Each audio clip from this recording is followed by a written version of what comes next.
નમસ્કાર મિત્રો, આજે ગાંગી જ્યારે જંગલની બહાર નીકળી ત્યારે એક ડોશીમાં પણ ગાંગીની સાથે આવે છે અને પછી એ ડોશીમાં બીજું કોઈ નથી હોતા પરંતુ માતા મેલડી જ હોય છે અને તેઓ કહે છે કે ગાંગી, તું તારા ગામ માટે પોતાના જીવની પરવા કર્યા વગર અને મારા બોલની પણ પરવા કર્યા વગર તું આ જંગલ છોડી અને તારા ગામ તરફ ચાલીને એ જોઈને જ હું સમજી ગઈ કે ખરેખર તું મહાન છે અને હું મેલડી તને એમ કહું છું કે આજે તારા ગામ ઉપર કામરૂ દેશની ડાકણોનો સાયો છે।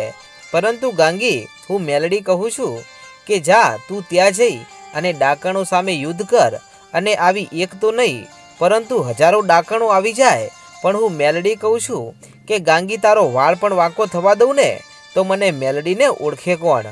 અને આમ આટલું કહેતાની સાથે જ માં મેલડી અંતર ધ્યાન થઈ ગયા અને પછી ગાંગી સમડી બની અને ઉડતી ઉડતી પહોંચે છે તેના બાબા જ્યાં રહેતા હોય છે ત્યાં। અને ત્યાં પહોંચી અને ગાંગી જુએ છે તો માધવરાય રડી રહ્યા છે, ગાંગીના બાબા પણ ત્યાં ઊભા છે અને પેલા માલધારીઓ પણ ત્યાં હોય છે। અને આજે ઘણા દિવસે ગાંગીને જોઈ અને બધા ભાવુક થઈ જાય છે અને પછી ગાંગી કહે છે કે માધવરાય, હું આવી ગઈ છું અને હું પણ તમારા જ ગામની દીકરી છું અને મારા ગામના માણસો સંકટમાં હોય અને જો હું ગાંગી કાયરતાની જેમ જો ત્યાં જંગલમાં બેસી રહું ને તો મારી જનેતાનું ધાવણ લાજે। અને આમ ગાંગીની આટલી વાત સાંભળતાની સાથે માધવરાયના જીવમાં જીવ આવી ગયો અને તેઓ કહે છે કે વાહ દીકરી વાહ, આજે મને ખબર પડી ગઈ કે તું આ ગામ માટે કેટલી યોગ્ય છે અને ચાલ હવે ગામમાં પહોંચીએ અને ગામમાં જઈ અને આ કામરૂ દેશની જે પણ ડાકણો આવી અને આ ગામના માણસોને ઉપાડી જાય છે ને એ બધું તારે રોકવાનું છે। ત્યારે ગાંગીના બાબા કહે છે કે ગાંગી, તારે એકલીએ ત્યાં નથી જવાનું, હું પણ તારી સાથે છું અને આપણે બંને સાથે મળી અને એ કામરૂ દેશની શક્તિઓ સામે યુદ્ધ કરીશું અને આ ગામને આઝાદ કરાવીશું અને એ મહેલને પણ હવે આ કામરૂ દેશની શક્તિઓથી આઝાદ કરાવવો છે। અને આમ આટલું કહી અને પછી તો માધવરાય, ગાંગી અને એના બાબા રહેઠાણેથી ચાલ્યા છે અને ચાલતા ચાલતા પોતાના ગામ તરફ જઈ રહ્યા છે। ત્યારે રસ્તામાં ગાંગી આ માધવરાયને કહે છે કે માધવરાય, તમે બધાની વાત કરી પરંતુ મહારાજ સુરજસિંહ અને મહારાજ વિજયસિંહની તો વાત કરી જ નહીં અને એ બંને મજામાં તો છે ને। અને ત્યારે ગાંગીના આટલા શબ્દો સાંભળતાની સાથે માધવરાય ત્યાં રડવા લાગ્યા અને એમની આંખમાંથી બોર બોર જેવડા આંસુડા પડવા લાગ્યા। ત્યારે ગાંગી આશ્ચર્યમાં પડી ગઈ અને કહે છે કે માધવરાય, આ બંને રાજાઓના નામ લેતાની સાથે જ તમે આમ ઉદાસ કેમ થઈ ગયા અને કેમ રડી પડ્યા અને ઘટના શું બની છે એ તો જણાવો। ત્યારે માધવરાય કહે છે કે દીકરી, હવે એ બંને રાજાઓ વિશે હું તને શું કહું, હવે ના પૂછે તો સારું છે। ત્યારે ગાંગી કહે છે કે પણ માધવરાય, તમને તો ખબર જ છે કે સુરજસિંહ અને વિજયસિંહ બંને રાજા એ આપણા ગામ માટે કેટલું કરતા આવ્યા છે અને જો હું એમના વિશે ના પૂછું તો બીજું કોણ પૂછશે। માટે હે માધવરાય, જે હોય તે સચ્ચાઈ જણાવો અને શું એ કામરૂ દેશની ડાકણોએ આ બંને રાજાઓને મારી તો નથી નાખ્યા ને। ત્યારે ફરી માધવરાય રડવા લાગ્યા। ત્યારે એમને રડતા જોઈ અને ગાંગીના બાબા બોલ્યા કે ગાંગી, મને લાગે છે એવું કે બંને રાજાઓને પૂરા કરી નાખ્યા છે કારણ કે એ કામરૂ દેશની ડાકણો છે ને એ ખૂબ જ શક્તિશાળી હોય છે અને તેઓ ગમે તેને મારવામાં ભાન નથી રાખતી। ત્યારે ગાંગી પણ રડવા લાગી અને રડતા રડતા એટલું બોલે છે કે ભગવાન, બંને રાજાઓની આત્માને શાંતિ આપજો। ત્યારે માધવરાય કહે છે કે નાના ગાંગી, બંને રાજાઓ મરી નથી ગયા પરંતુ એમની સાથે ખૂબ જ અન્યાય થયો છે। ત્યારે ગાંગી કહે છે કે તો માધવરાય જણાવો મને કે બંને રાજાઓની સાથે શું થયું છે।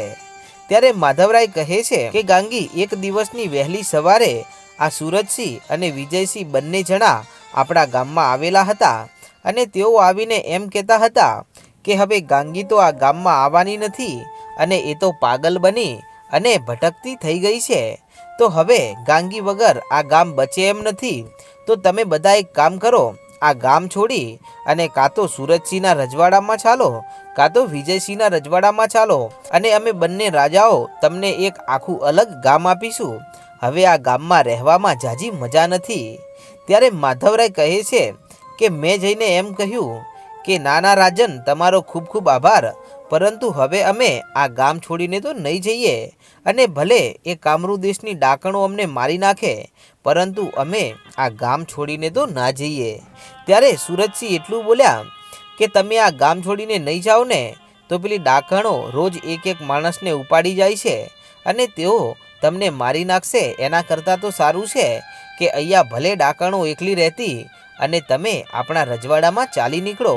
અને આમ આવી બધી વાતો જ્યારે બંને રાજાઓ કરી રહ્યા હોય છે ત્યારે એક ઝાડ ઉપર બે સમડી બની અને આ ડાકણો બેઠી હોય છે અને તેઓ આ બધી વાતો સાંભળતી હોય છે. અને પછી તેઓ ત્યાં બેઠી બેઠી એટલું બોલી કે અમને ખબર છે કે આ બંને રાજાઓ જ જો આ ગામમાં રહેશે તો તેઓ આ ગામને ખાલી કરાવી નખાવશે, તો સૌથી પહેલાં આ બંને રાજાઓનું જ કાંઈક કરવું પડશે.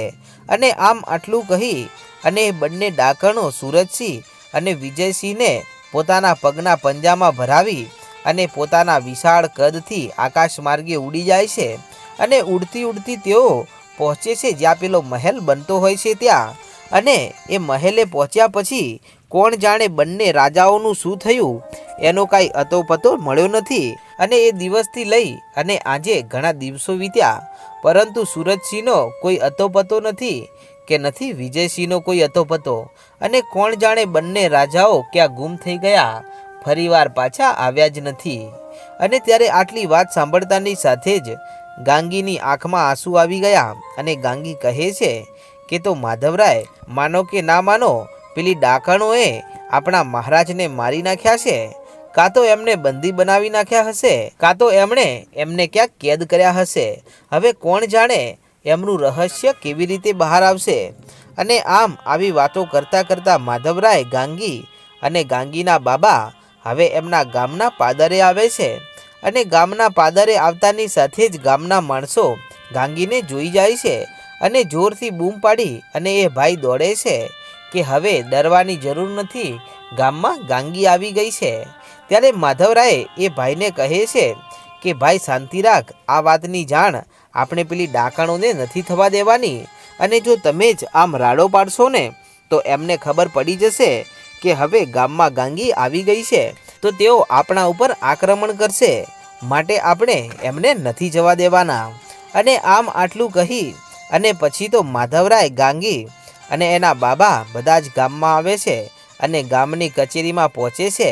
ત્યારે એક એક ગામના માણસને ખબર પડે છે કે ગાંગી હવે સાજી થઈ ગઈ છે, એનું ગાંડ પણ મટી ગયું છે અને હવે ગાંગી આપણા ગામમાં આવી ગઈ છે અને એના બાબા પણ આવ્યા છે.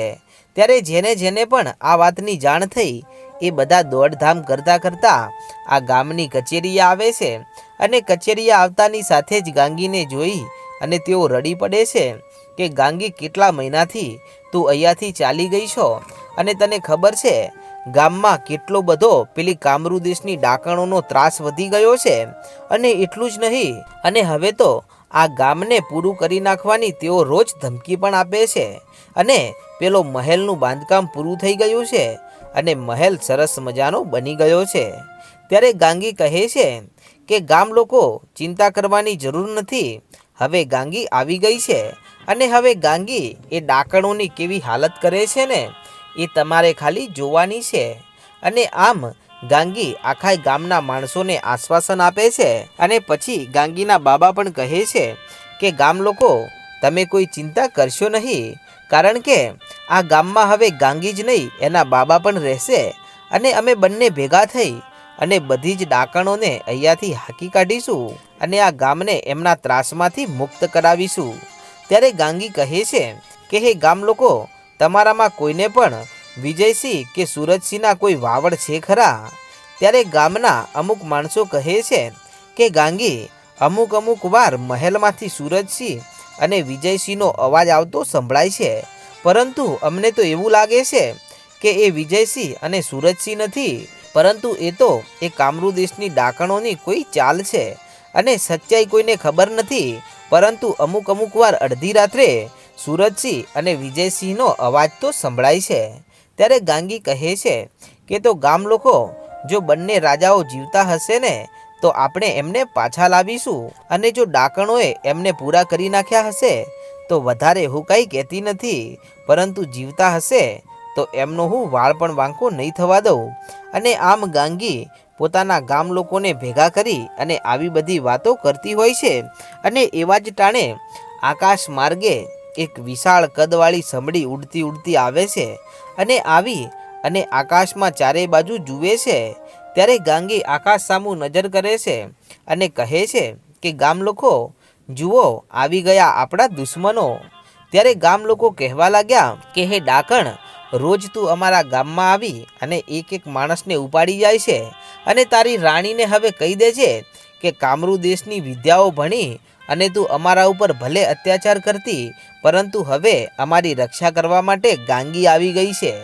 અને ત્યારે ગાંગીનું નામ સાંભળતાની સાથે જ પેલી આકાશમાં ઉડી રહેલી રાણીની ડાકણ નીચે આવે છે, અને નીચે આવીને બેસે છે, અને ચારે બાજુ નજર કરીને એટલું કહે છે કે તો તમે જેની આતુરતાથી રાહ જોઈ રહ્યા હતા, આ એ જ ગાંગી છે ને? ત્યારે ગામ લોકો કહે છે કે હા, આ એ જ ગાંગી છે. ત્યારે પેલી ડાકણ ખળખળ દાંત કાઢે છે અને પછી એટલું કહે છે કે તો અમારી મહારાણી જે મહેલમાં બેઠી છે ને, તેઓ કેટલાય દિવસથી ગાંગીને શોધી રહી છે, પરંતુ ગાંગી એમને મળતી નથી. અને એમને તો આ ગાંગીની એના મહેલમાં બલિ ચડાવવાની છે, અને પછી જ એમને શાંતિ મળશે. અને એટલા માટે તો અમે કેટલાય દિવસથી ગાંગીને શોધી રહ્યા હતા, પરંતુ સારું થયું આજે ગાંગી આ ગામમાં મળી ગઈ છે. અને હવે હું આ ગાંગીને અહીંયાથી ઉપાડી જઈશ, અને ઉપાડી અને અમારી મહારાણીની સામે જઈ ઊભી કરીશ, અને મહારાણીને ખબર પડશે ને કે એમના માટે હું ગાંગીને ઉપાડીને લઈને આવીશું, તો તેઓ મને ઇનામ પણ આપશે અને ગાંગીને મોતને ઘાટ ઉતારશે. અને પછી ગામ લોકો તમને પણ ખબર પડી જશે કે તમારા બધાની રાણી એ અમારી રાણી જ છે, અને જો તમે એમની ગુલામી કરશો તો તમને છોડી મૂકશે, અને જો ગુલામી નહીં કરો તો તમને મોતને ઘાટ ઉતારી દેશે. ત્યારે ગાંગી બોલી કે હે ડાકણ, હવે તમારા પાપનો ઘડો ભરાઈ ગયો છે, અને તારી રાણીને તો એકવાર મારા બાબાએ જીવનદાન આપેલું છે, અને એને મોતને ઘાટ ઉતારી દીધી હતી. એ દિવસે જો ફરીવાર સાજી ના કરી હોત ને, તો આજે ગામમાં આ દિવસો ના આવ્યા હોત, પરંતુ હવે બીજી વાર અમે એવી ભૂલ નહીં કરીએ, અને હવે અમે તને પણ નહીં છોડીએ. આટલું કહીને ગાંગી સમડીની પાસે પહોંચે છે. ત્યારે સમડી પોતાની ચાંચ વડે ગાંગીને ઘાયલ કરવા જાય છે.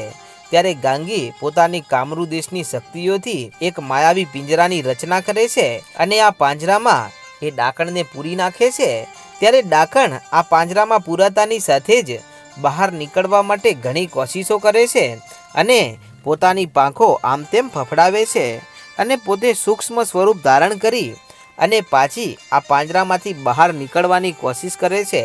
પરંતુ ગાંગી અને એના બાબા ખળખળ દાંત કાઢીને હસવા લાગ્યા અને કહે છે કે હવે તને અમે અહીંયા કેદ કરી છે, અને સાચે સાચું બોલ કે અમારા બંને રાજાઓ ક્યાં છે, અને જો સાચું કહીશ ને તો તને છોડી મૂકીશું, અને જો ખોટું કહીશ તો અહીંયા જ તને જીવતી ને જીવતી આ પાંજરામાં ને પાંજરામાં સળગાવી દેવામાં આવશે.